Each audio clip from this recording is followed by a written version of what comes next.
Bienvenue sur le podcast des initiés. Aujourd'hui, on accueille Morgane qui est avec nous. Bonjour Morgane. Bonjour Élise. J'espère que tu vas bien. Ça va très bien, merci. Chaudement. Oui, chaudement. La chaleur. Ce que je peux te proposer, c'est que tu te présentes rapidement pour qu'on puisse en savoir un peu plus sur toi. Alors, je m'appelle Morgane Kerveriou, ou Common. C'est le nom d'artiste que j'ai choisi il y a maintenant fort longtemps, disons, qui n'était pas destiné à ça au début, mais que j'ai gardé. Je suis artiste peintre, plasticienne, plus que seulement peintre. Je travaille sur la dualité du corps et de l'esprit. Donc ce qui nous change, ce qui nous fait à travers des toiles qui pour la plupart, le châssis représente le corps et à l'intérieur il y a des paysages représentant le monde intérieur. Et j'ai un personnage principal que j'appelle Momoto. Justement, dans cette toile, comme tu dis que tu représentes l'intérieur, c'est plus représenter l'âme. Oui, l'âme au travers du coup du personnage qui est Momoto, qui est la tête ronde. Les paysages, c'est vraiment l'intérieur. C'est comme un monde que j'ai créé et qui se façonne au fur et à mesure des changements.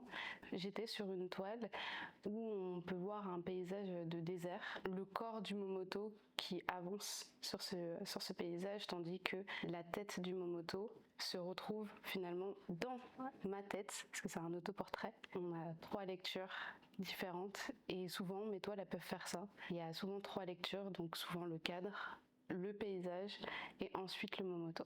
C'est ce que représente du coup ton intérieur à toi. Ouais, pour le moment, même si j'aimerais bien plus tard aussi interroger des personnes pour voir, peut-être sur un temps long aussi, parce que les changements ça arrive pas, quoique c'est un peu faux ce que je dis, mais ça peut ne pas arriver tous les 4 matins quoi. Est-ce qu'on peut revenir un peu sur ton parcours qui t'a amené à faire de la peinture, à être artiste plasticienne aujourd'hui? J'ai toujours voulu être artiste, mais on me disait que c'était pas un métier. Et en plus, j'avais des difficultés à l'école. Donc j'ai fait un parcours scolaire tout à fait classique, tout à fait normal, jusqu'en seconde générale, où mes difficultés à l'école, parce que je suis neuroatypique, dyslexique, qui a fait qu'au début je m'en sortais parce que je donnais plus de ma personne, mais en seconde générale voilà, prise de notes, tout ça, je éclaté. J'ai dû refaire une seconde, mais cette fois-ci j'ai trouvé le bac pro AMA, donc qui est artisanat et métiers d'art, option communication visuelle, du graphisme dès le bac, et j'ai accepté de refaire une seconde pour faire les 3 ans. J'ai eu le bac et à ce moment-là, je suis rentrée au Gobelin en design graphique imprimé. Parce qu'à ce moment-là, il y avait 2 classes. Aujourd'hui, je ne sais pas si ça s'appelle toujours comme ça. Et je n'ai pas eu mon BTS. Mais à partir de là, j'ai fait le parcours classique d'une graphiste. Je suis allée en agence, ce qui m'a pas du tout réussi pour le moment. J'espère qu'un jour, ça ira mieux. Mais justement, après ces désillusions, j'ai voulu revenir à mon amour premier, qui était d'abord le dessin. Puis j'ai découvert la peinture. Au début, c'était de l'acrylique, parce que ça sèche vite. Puis j'ai découvert le pastel. À ce moment-là, j'ai pu me salir plus les doigts, ce que j'ai adoré. En faisant plus de flou avec mon personnage, que j'ai pas tout de suite trouvé d'ailleurs. Il m'a fallu 3 ans pour trouver mon style. Ton style, tu parles du Momoto ou ton style en général Mon Momoto, plutôt, parce que je commençais à avoir un style qui ressemblait à ce que je fais aujourd'hui, mais ça s'est un petit peu plus défini après. Avant de se trouver, on se perd. Donc j'ai voulu faire de l'abstrait, des trucs comme ça, sauf que ça disait rien de moi. Et finalement, j'ai juste dit, j'en ai marre de vouloir correspondre à ce que les gens veulent que je sois. Est-ce que je montrerai pas juste ce que moi j'ai envie de faire? Et c'est là que je l'ai trouvé. Le processus 3 ans, t'as pu faire beaucoup du coup d'expérimentation avant de trouver ce chemin vers le Momoto, vers ton toi intérieur, si on peut dire. J'ai fait plusieurs marchés où à ce moment-là il y avait déjà un personnage de femme un peu difforme en quelque sorte que j'avais trouvé et qui ressemblait déjà au Momoto. Je sais pas pourquoi, j'ai dû me dire que ça se vendrait plus, ça plairait plus si ça allait vers l'abstrait. Et c'est pendant ma première exposition avec le Cercle, qui est en fait ma première exposition tout court dans une galerie, où un des artistes qui était présent et qui avait déjà une bonne carrière devant lui m'a dit « ça pars n'importe où pour l'instant ce que tu fais. Il faut que tu te trouves toi, il faut que tu assumes ce que tu as envie de faire. Et pendant cette expo, Wow, le commentaire ça est... fait mal, hein. Si tu le ressens vraiment comme ça, s'il l'a vraiment dit comme ça. Il a vraiment dit comme ça, pas mot pour mot, mais voilà. Et j'ai pas passé une bonne nuit Oui, non. après ça. Mais le lendemain, j'ai apporté une toile. Et c'est là que j'ai fait ma première toile avec un Momoto, qui au début s'appelait pas du tout Momoto, mais s'appelait Bidule, parce que je savais pas quel nom donner. Et en fait, j'ai kiffé faire ça. Et je me suis dit, bah ouais, la prochaine fois, je veux que des toiles qui ressemblent à celle-ci, qui me ressemblent vraiment. Parfois, la critique, c'est pas mauvais, ça fait mal sur le moment, mais ça te construit. Et il y en a d'autres qu'il faut juste laisser passer parce qu'elles sont inutiles. C'est pas constructif, potentiellement. Là, du coup, tu as pu rebondir, c'est critique, du coup, si on peut dire ça comme ça, et t'as permis d'aller voir plus loin. Et est-ce que tu peux nous parler un peu plus du Momoto? Pourquoi ce nom? Le nom du Momoto, c'est un petit peu comme Kobon. C'est une histoire tout à fait banale. J'avais déjà plusieurs toiles, peut-être 3 ou 4 avec ce personnage, et je l'appelais toujours Bidule. Et on se promenait dans les rues avec avec mon meilleur ami. Et à un moment, j'ai fait, mais en fait, il faut lui trouver un nom à ce truc, parce que Bidule... ça va se perdre dans la masse. Ouais, ça qualifie tout et n'importe quoi. Mon meilleur ami, il me donne plusieurs surnoms. Momotaro, Morgiana, j'ai plein de prénoms comme ça.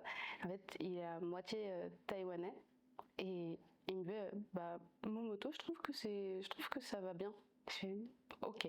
Sachant que Momo, en japonais, ça veut dire pêche. Mais ça faisait un petit truc qui se rapprochait de moi. Ouais. Et qui était mignon, un petit peu comme le Momoto finalement. Ouais. C'est une tête toute ronde avec des grands yeux. Donc c'est mignon même si ça parle pas que de choses mignonnes. Du coup, de quoi parle le Momoto? C'est l'esprit, l'âme, en fonction de ce à quoi on croit. C'est ce qui va changer, refléter aussi ce qu'on est à l'extérieur, physiquement, ce que les autres nous renvoient surtout. Et du coup, c'est aussi ce qui va faire changer le paysage intérieur. T'entends par là les expériences qu'on a dans la vie. C'est ça, exactement.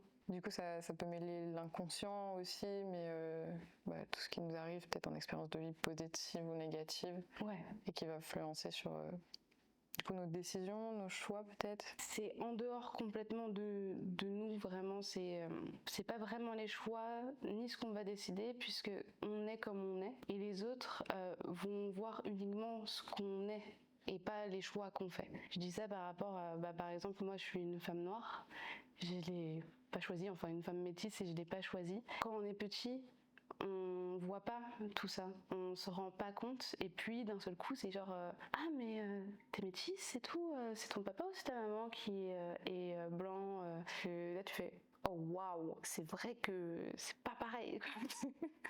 Ça m'est déjà arrivé de juste regarder mes mains et faire oh oui c'est vrai, ok ouais non je suis pas blanche. Sérieusement? Non oui, en fait de prendre de juste d'un seul coup me rendre compte comme ça que ah ben oui, mais c'est des moments où tu es plus ou moins avec des personnes, par exemple au collège j'étais beaucoup avec des personnes noires, racisées, etc., où on me disait que j'étais pas assez noire. Ouais, c'est des choses qui arrivent. Et ensuite, au lycée, c'était beaucoup de personnes blanches. Et moi, je traîne avec... J'oublie qui je suis, j'oublie à quoi je ressemble. Tous ces reflets-là du monde, ou les petits trucs du style ah, mais t'es bizarre. Ça finit par aussi construire vraiment. Et tu choisis plus ou moins de cacher des choses à l'extérieur, mais ça peut aussi te frustrer à l'intérieur. Ou alors les grandes joies aussi, tu les ressens dans ton ventre, tu vois, c'est quelque chose que tu ressens vraiment intérieurement avant qu'il se voit finalement sur ton visage. Quand tu grandis ensuite, tu te rends compte que les pensées des autres, ce qu'ils pensent, c'est pas toi, tu vois. C'est un peu, on dit aussi que nos pensées, c'est pas nos pensées intrusives, les choses comme ça. Non, elles sont pas tout le temps nous, parce que c'est souvent ce que les autres ils disent. Ça n'empêche que finalement ça nous construit aussi. On peut se dire c'est pas non, et c'est vrai. C'est pas pour autant que ça nous touche pas.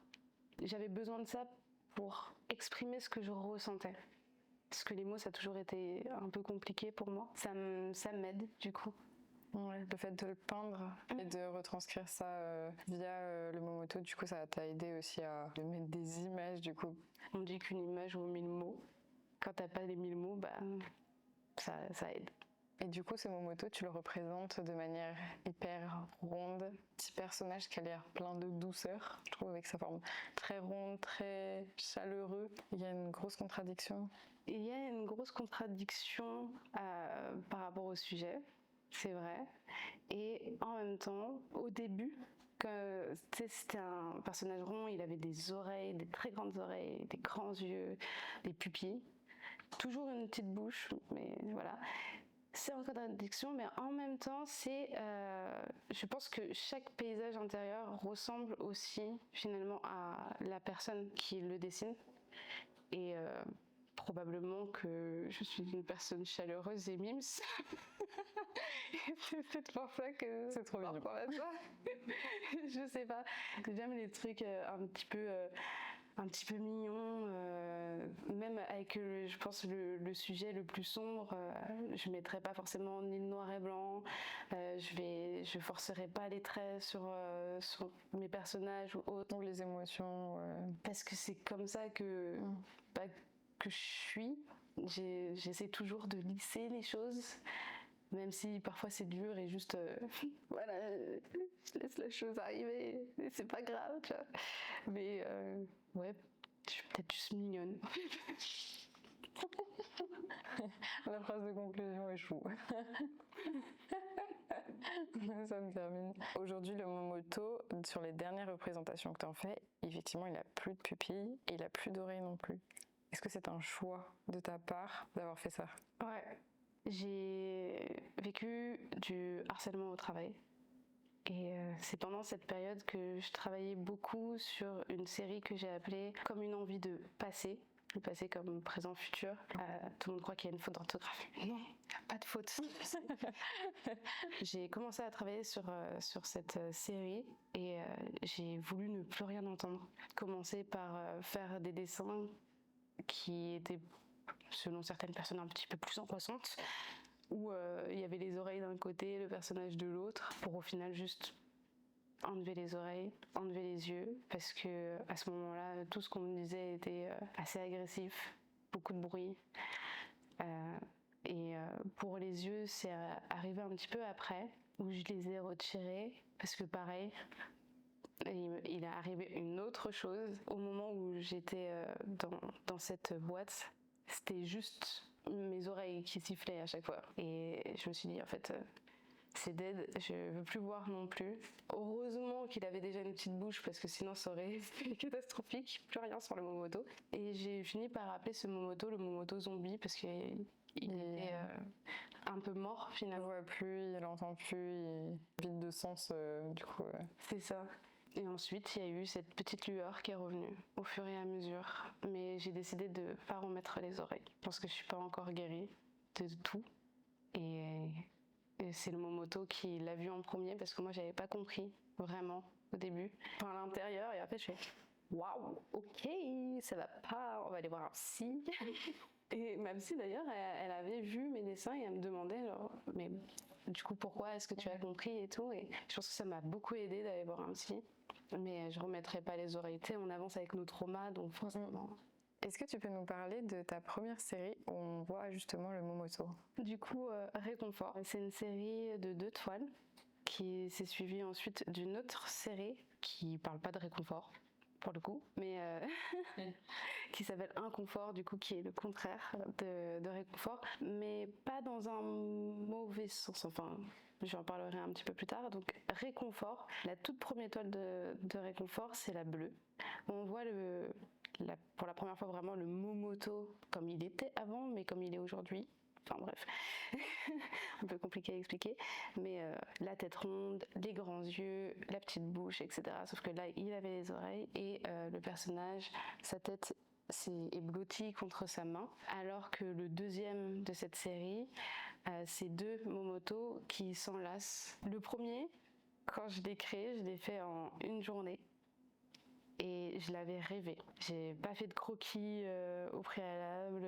Je me suis juste réveillée et je me suis lancée dans la chose. C'est au moment où je me suis dit, là j'ai trouvé mon style, c'est ça que je veux.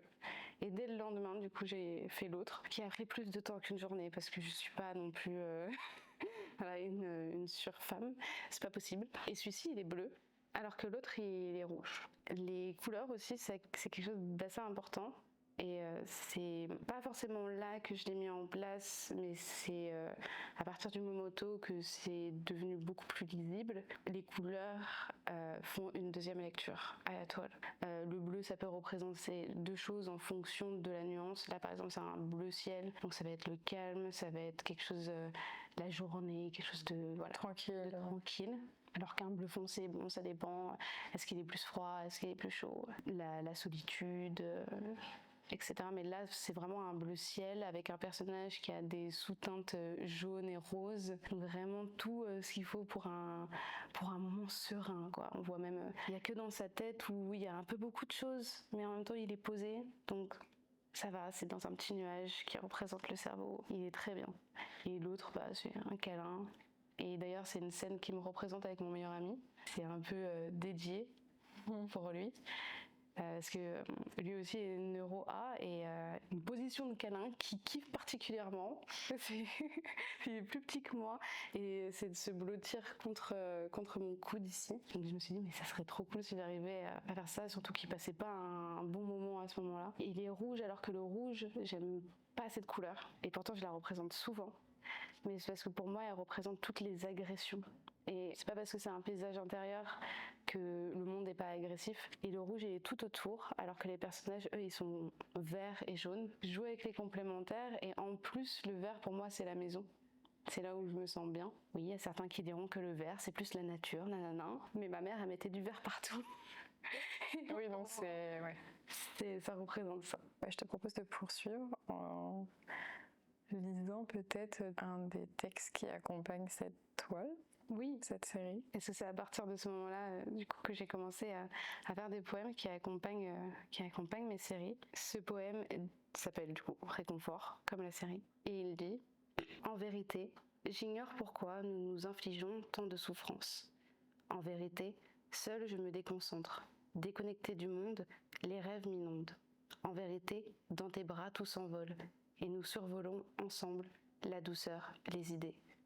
Le ciel me paraît plus bleu à présent. » Je te propose qu'on termine sur cette partie-là pour qu'on aille faire l'atelier pratique et qu'on découvre enfin le Momoto. Ça, on va pouvoir poursuivre l'atelier.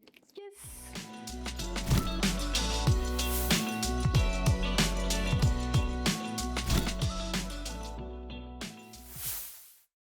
Du coup, ce que je te propose, c'est que tu nous apprennes à faire un Momoto.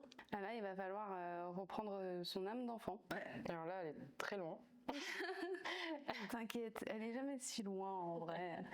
Donc, on va commencer par faire un rond. Est-ce qu'on prend directement les pastels ou...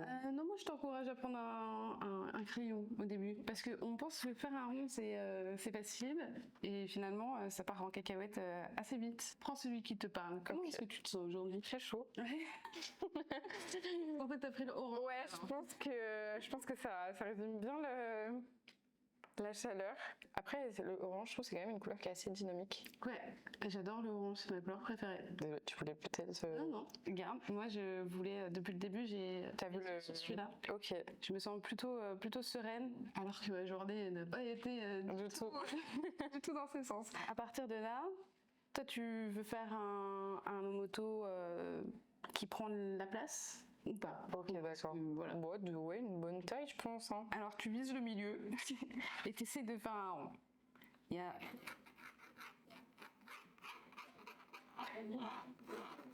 Il n'a pas besoin d'être parfait. Au pire, ça jouera ensuite sur le côté. Voilà. Alors, ensuite, justement, là, on va déterminer si on veut qu'il soit pile poil en face, Okay. ou si on veut qu'il ait un petit peu une profondeur, voilà. Moi, j'aime bien le mettre un petit peu sur le côté. C'est un petit peu le Momoto signature. Je mets l'arête de son nez sur le côté, et comme tu vois ensuite, ici. Ah, tu détermines. Ok, d'accord. Là, ça va être le début de l'œil, vu que je veux qu'il ait des grands yeux. Comme ça pour la fin de l'œil. Et si on veut qu'il ressemble encore plus à un ballon de basket, hop. Là, ici, il y aura l'oreille. Enfin, l'oreille, la place pour l'oreille. Toi, dedans, ouais. Voilà. Peut-être de face, ça sera plus simple. Hein. Du coup, Si tu veux qu'il soit de face, il faut que tu fasses un trait au milieu. Et très au milieu. on pourrait appeler le milieu. Approximativement, on va dire. Ok, et là, j'en refais une. Un peu moins. Ici, à peu près qu'il faut que ça soit. Ah. Deuxième partie, les yeux. Là, c'est un petit peu plus sportif, mais c'est toujours des ronds. Alors, tu vas voir, là, je vais faire un rond, tout ce qu'il y a de plus classique sur cet œil-là. Et toi, il va falloir que tu fasses 2 yeux classiques. Alors, juste vraiment Des ronds. des ronds. Il faut qu'il y ait un petit peu de place pour le nez. Nickel. Tu vois l'importance de mettre Ouais, de bien placer les traits pour pas qu'il y ait... ici. Vu qu'on va être un petit peu sur le côté, l'œil, il va ressembler un peu plus à un ovale. Je sais que le nez, Il va être là. Il descend à peu près au niveau des yeux, du coup. il descend en bas de l'œil. D'accord, ouais, donc puis ici... Yes. Et la bouche, c'est un peu le hasard, la bouche en général, elle est là. Donc ouais, elle est pas trop basse non plus. Voilà. Moi, je la fais petite parce que mon Momoto, il est forcément avec une petite bouche parce que là, je parle beaucoup, mais en temps normal, plus. Moi, ici, je vais placer l'endroit où il y avait les oreilles.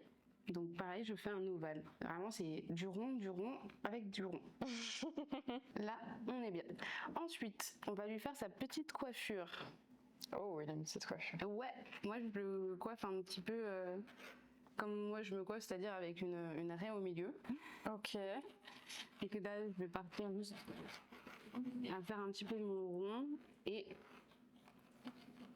hop, ça va faire des vagues. Voilà. Ah, ok. Parfait. Une petite tête.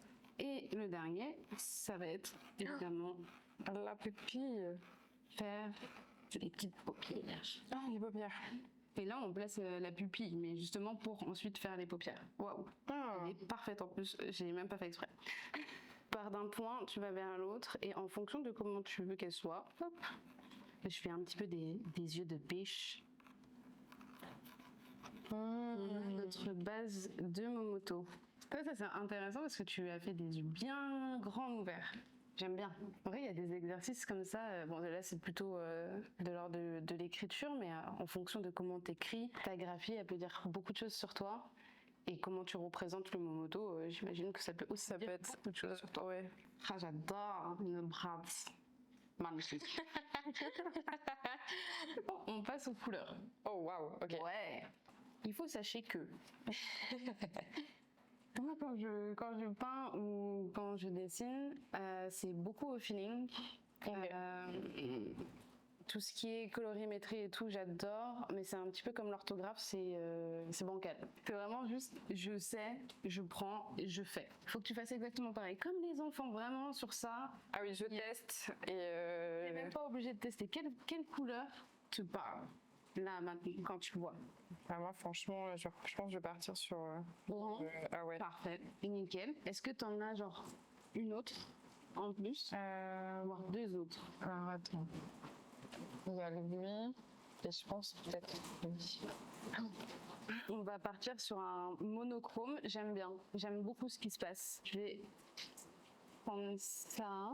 Ce que je fais en principe, c'est que les couleurs les plus foncées, ou en tout cas celles qui sont un petit peu plus pop, je les garde pour les paupières, les cheveux. Ok. Et ensuite, on va rajouter les ombres. On va intensifier un peu plus. Voilà, on va le maquiller. Donc là, vraiment, tu y vas comme un gosse. On viendra du coup mettre les ombres après. Exactement. Après, tu peux aussi les mettre en même temps. Là, par exemple, tu vois, sur les cheveux, j'ai d'abord mis la couleur la plus sombre. Et ensuite, pour m'aider à estomper les couleurs, je passe la plus claire. Je vais réessayer avec le doigt pour voir si on arrive à bien estomper. Et je repasserai un petit peu de foncé. Et ça va me permettre aussi de rajouter mes ombres et tout. Donc, du coup, le Momoto, là on a la technique. Qu'est-ce qui t'inspire quand t'en fais un en particulier? C'est ce qui se passe dans ma tête en général, parce que je fais pas souvent de croquis, mais là par exemple sur les grandes toiles j'en fais parce que flemme de dépenser du temps et de l'argent sur une grande toile si elle n'était pas un petit peu définie avant. Mais ouais, les couleurs par contre c'est vraiment c'est du pur feeling sur le flow, sur le moment. Genre, soit je me mets une musique qui correspond à ce à quoi je pensais quand j'ai fait le dessin, soit juste vraiment je me concentre à l'intérieur de moi pour savoir vraiment qu'est-ce que j'ai envie de dire, qu'est-ce que j'ai envie de faire ressentir. C'est ça en fait les couleurs, c'est vraiment juste des émotions. Et il y a des tableaux que tu les fais et tu te dis non celui-là... Ça a pu m'arriver souvent en live painting. Parce que pareil, je réfléchis pas à mon truc avant, qui est une très grande erreur. Ça, je l'ai appris à mes dépens. Ça arrive très souvent que je recommence des toiles. Par-dessus d'autres toiles? Ouais. Soit parce que c'est trop passé, ça correspond plus du tout à ce que je veux dire, soit juste j'aime pas. Et du coup je recommence. Quitte à avoir acheté le matos, autant le réutiliser. Ça m'est arrivé juste avant une exposition. Je commençais mon truc et après je me suis dit mais en fait c'est pas ça que je veux dire. Sauf que la toile, j'étais obligée de la mettre par terre et elle faisait 1m60 sur 1m40, un truc comme ça. Oh waouh! Après ce qui est bien c'est qu'on voit parfois au travers un petit peu ce qu'était l'ancienne toile et je trouve ça hyper intéressant comme rendu. Ah oui, de voir ce qu'il y avait avant. Ça rajoute un peu de matière. En tout cas, on a vu à quoi ressemblait un Momoto. En tout cas, ton Momoto surtout. Je te remercie en tout cas de nous avoir enseigné la technique, comment tu fais le Momoto. C'est super intéressant. Puis aussi le choix des couleurs que tu choisis en fonction de ton humeur et tout, et nous avoir partagé ça. De rien. Et vu que l'atelier est fini, je vais t'inviter à sortir du petit setup et comme ça, on va pouvoir passer à la suite du podcast. Parfait.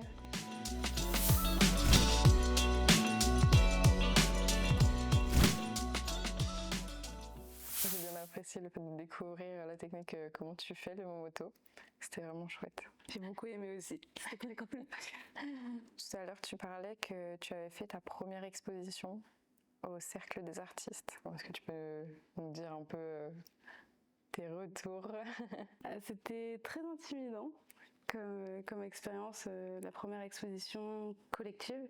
Avant, j'avais fait des marchés, mais pas pareil. Là, on est en galerie. Les murs, ils sont blancs. Il y a beaucoup de monde en plein cœur de Paris.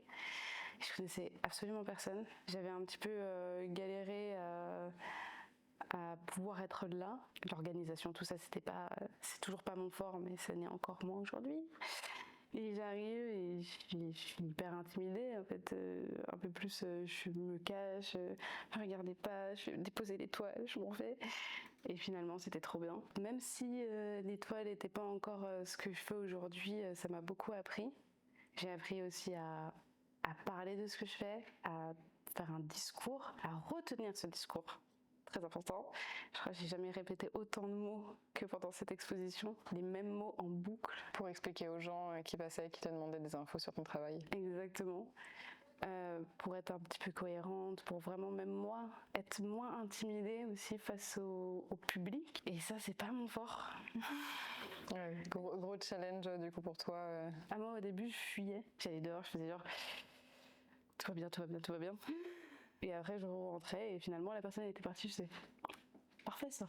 Et je me remettais à ma place. Et ça apprend aussi à pas mettre fin à une conversation, mais il y a des personnes qui parfois sont très très intéressées et c'est génial, on adore. Ça peut parfois être très long, il y a d'autres personnes qui attendent à l'arrière et juste gentiment mettre fin à des conversations. Enfin, ça m'a appris beaucoup sur aussi juste être un humain pas normal parce que flemme, je peux pas, mais un humain juste qui arrive à être là, à faire son truc, quoi. T'as aussi appris sur toi-même aussi comment tu pouvais faire face aussi à ce genre d'expérience.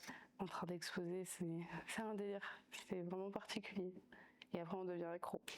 L'art c'est particulier parce que nous on travaille dans nos ateliers, chez nous. Si tu n'exposes pas, ta toile elle n'existe pas aux yeux des gens. Mais tu peins aussi pour véhiculer des messages que t'aimerais véhiculer. Donc l'exposition, c'est le meilleur moyen pour rencontrer ton public, pour rencontrer des gens. Et c'est jouissif comme moment. Parce que les gens, ils viennent découvrir des choses. Ouais. Toi, tu viens montrer ton travail, ce que transmettent tes œuvres, ce que les gens reçoivent et ce qu'ils partagent avec toi ensuite. Ça permet justement ce partage-là. Et ouais, moi, je dirais que c'est une célébration. Parce que ça fait plusieurs années que je suis dessus. Sortez le champagne, c'est enfin sur des murs. Parce que du coup, vous étiez plusieurs, c'est une exposition qui a été C'était collectif, ouais. J'aime bien quand c'est collectif, parce que ça te permet autant de rencontrer un public que de rencontrer tes pairs. C'est vraiment intéressant et puis tu apprends plein de choses. Le problème avec les expositions collectives, sauf si c'est avec vraiment des personnes hyper dans le game, c'est que tu passes un peu à la trappe. Et les personnes, elles viennent, elles font le tour, elles prennent un petit peu des photos et elles repartent. Une fois franchi la porte, elles se souviennent pas de toi. Elles se souviennent pas vraiment de sur quoi tu travailles et tout. Peut-être elles vont te suivre et du coup elles vont continuer à s'alimenter et à s'intéresser à ton travail. Pour la plupart, ils te retiendront pas et ils retiendront pas non plus ce que tu as fait. Alors que quand tu es seul, en plus d'avoir plus de place et de pouvoir vraiment montrer l'entièreté de ton travail, ton concept, ce sur quoi vraiment le sujet, quoi, les gens te retiennent parce que s'ils rentrent, ils voient toi. Ouais. Entièrement, complètement. Alors que sur un mur de 2,50 m sur 2, t'as mis, pour ma part, j'ai mis 2 toiles. C'est pas assez pour vraiment montrer ce que tu fais. Surtout si t'as d'autres toiles à montrer et que là il y en avait que 2, ça montre pas tout l'univers ni tout ce que tu représentes aussi. En plus, moi, il faut un petit peu suivre dès le début parce que c'est des séries, une histoire. Et si on n'avait pas l'histoire d'avant, d'un seul coup, on se retrouve avec un Momoto qui n'a pas d'oreille et on comprend pas pourquoi. Où est passé le Momoto Où sont ses oreilles? Après, c'est aussi à nous d'expliquer le pourquoi quand on fait ces expositions-là. Et c'est vrai que moi, j'en ai jamais fait encore d'exposition seule. Et c'est un petit peu mon rêve, mon goal. Je sais que c'est possible dans un futur plutôt proche, mais soit il me faut l'argent, soit il me faut les contacts. Pour l'instant, j'ai ni l'un ni l'autre. Donc, on va avancer sur ce projet. En tout cas, tu te projettes déjà dans une exposition toute seule, dans un lieu. Je sais pas si ça serait en une seule expo ou si ça serait une suite d'expos. J'ai hâte de voir tous les Momoto réunis ensemble. L'exposition collective, elle a permis un peu de rompre cet isolement qu'on a en tant qu'artiste quand on crée seul. Est-ce que des ateliers avec d'autres personnes, c'est quelque chose qui t'intéresse? Ça pourrait m'intéresser de faire ça, mais je pense que j'aime bien aussi créer seule. Dans le partage avec d'autres, c'est génial. Faire ça sur un temps, c'est cool, mais j'ai souvent besoin d'être seule pour pouvoir créer parce que il faut que je m'immerge dans quelque chose qui peut parfois être un peu dur, ou alors je rentre dans un flow, je finis par avoir mon caisse mais à chanter à tue-tête et je vais saouler la personne à côté de moi. J'ai vraiment besoin soit d'avoir du bruit que je choisis, soit du silence. Et peut-être que travailler tous les jours avec d'autres personnes, ça va pas le faire.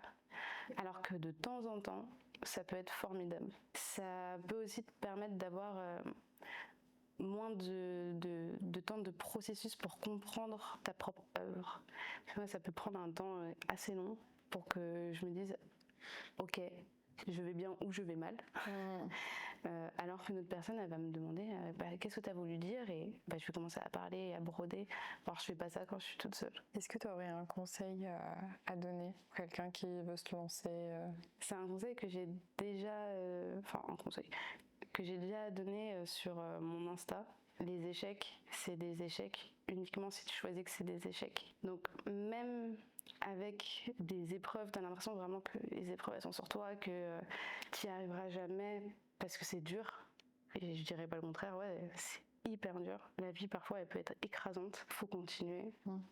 S'il y a besoin d'un temps calme, faut le prendre, mais il faut pas abandonner. Parce que c'est l'abandon qui finalement met un stop à tout. Voilà, ce serait mon petit conseil. J'ai tellement de fois eu envie d'arrêter parce que c'était trop dur. On apprend et on continue. Exactement. Bah, ça me paraît être une bonne phrase de fin pour conclure. Est-ce qu'on pourrait te suivre sur des réseaux sociaux? Ouais, il y en a plein. Il y a mon Insta, donc Common avec 2 tirés du bas, Common avec un K. Il y a sur TikTok, c'est Common on TikTok. Et sur YouTube. Et là, je crois que c'est common.studio. Bah, super, moi je te remercie Morgane. Merci à toi. Merci pour ce bel échange. À bientôt. Je vous invite à suivre Morgane sur ses réseaux sociaux. Merci d'avoir regardé l'épisode et à bientôt.